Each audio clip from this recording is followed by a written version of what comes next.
You've seen them thousands of times. Standing on the side of highways. Cutting across mountains.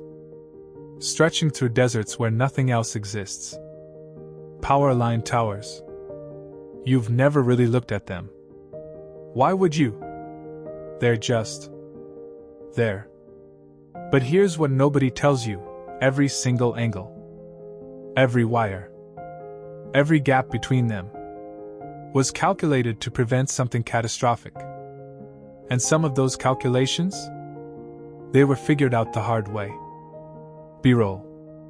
Archival footage of collapsed towers and storm in 1994, in the Swiss Alps. A power line tower collapsed during a winter storm. The blackout that followed knocked out electricity to over 2 million people.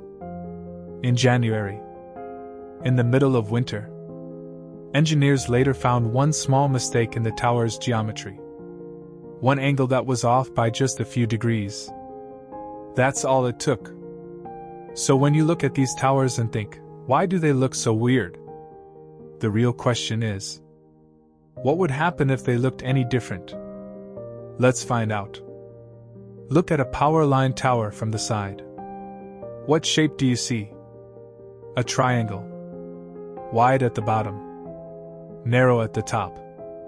Now, that's not an accident. And it's not just about aesthetics.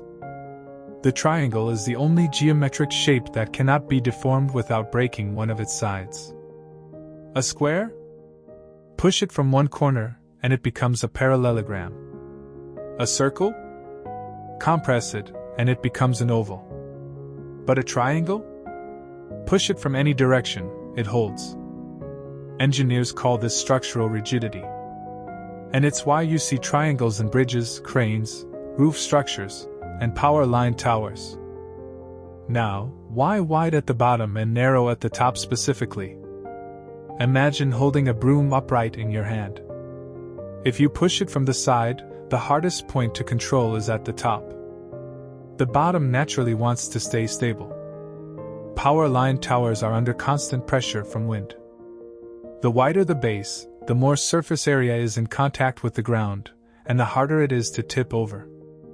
A tower that is 50 meters tall needs a base that is sometimes 15 to 20 meters wide, just to stay standing in a strong crosswind.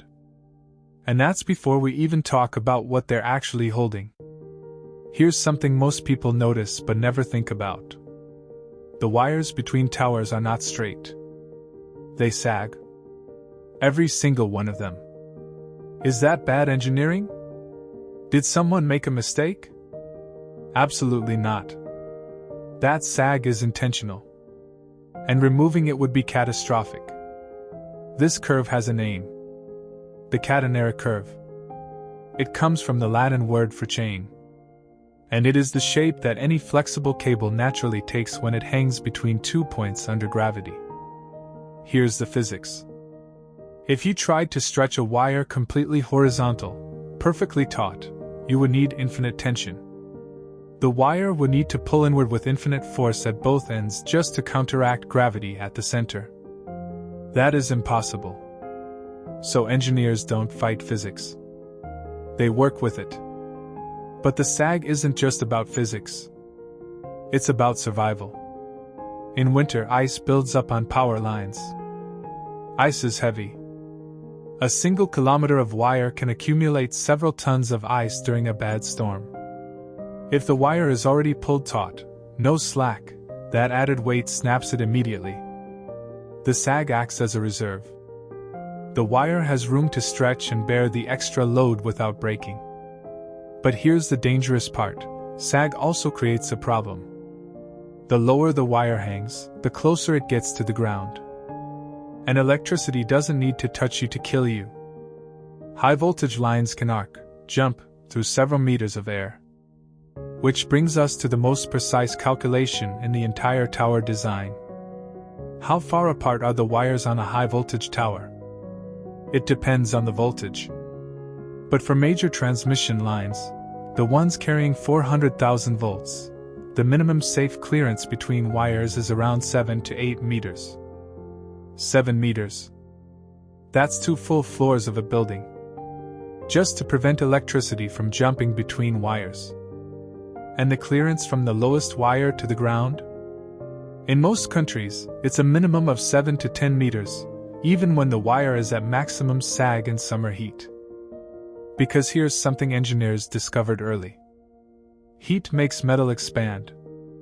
In summer, a long wire can sag 2 to 3 meters lower than it does in cold weather. That means engineers have to calculate the maximum possible sag, in the hottest possible weather, and still maintain safe ground clearance. Then design the towers tall enough to accommodate that. One engineer I read about described it this way. Designing power line clearance is like planning a road for a car you've never seen, at a speed that hasn't been invented yet, in weather that only happens once every 100 years. And they have to get it right every time. Now look at a power line tower very carefully. At the very top, above all the main power cables, there is usually one thin wire. Sometimes two. It doesn't carry electricity. It has no power going through it at all. So what is it? It's called a shield wire, or a ground wire. And it exists for one purpose only: to get hit by lightning instead of the main cables. High voltage power lines are the tallest structures in most landscapes. They stretch for hundreds of kilometers across open country. They are, essentially, the perfect lightning rod. Without the shield wire, every major lightning strike would hit one of the main cables directly. The surge of energy, billions of watts in microseconds, would travel through the cables, into substations, and destroy transformers worth millions of dollars. The shield wire intercepts the lightning and routes it safely to ground through the steel tower structure. It's positioned at the very top because lightning always strikes the highest point. The physics of electrical charge means the strike will always choose the shortest path to the ground, which is the top of the tower. So engineers put something there. Something cheap. Something expendable. Something connected directly to ground. A thin wire at the top, silently absorbing thousands of lightning strikes per year across the entire network. You've driven past it 1,000 times. You probably never noticed it.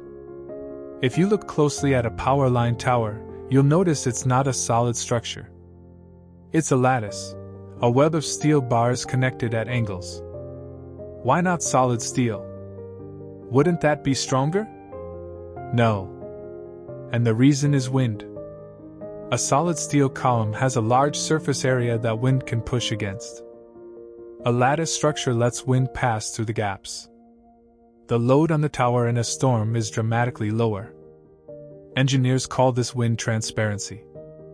And for a structure that has to survive 150 km/h winds while holding cables weighing several tons, it's the difference between standing and collapsing. The steel itself is galvanized, coated in zinc, to prevent rust. A typical transmission tower is designed to last 50 to 80 years with minimal maintenance. But here's what most people don't know about the material choice. The towers are deliberately designed to be knocked down and rebuilt in sections. Each section, called a leg, can be assembled by a small crew with basic equipment. Because when a tower does fail, whether from a storm, an avalanche, or structural fatigue, the priority is to restore power as fast as possible. Engineers can replace a single tower section in 48 hours if the parts are on site. That modularity? That's not an accident either. Power line towers look simple. They look industrial. Ugly even. But every single decision in their design, the triangular shape, the sagging wires, the spacing between cables, the shield wire at the top, the lattice structure, every one of those decisions is the result of someone calculating what happens when things go wrong. Engineering isn't about building things that work perfectly. It's about building things that survive when nothing is perfect. The next time you drive past a row of power line towers on a winter highway, look at them differently. Because right now, in this moment, they are silently holding hundreds of thousands of volts of electricity above your head. Bending in the wind. Absorbing lightning. Sagging under ice. and not falling. If you found that interesting, there's a video about why bridges are built the way they are, and it has an engineering secret that's even more counterintuitive than anything in this video. Click there next. On Design Defend. See you in the next one.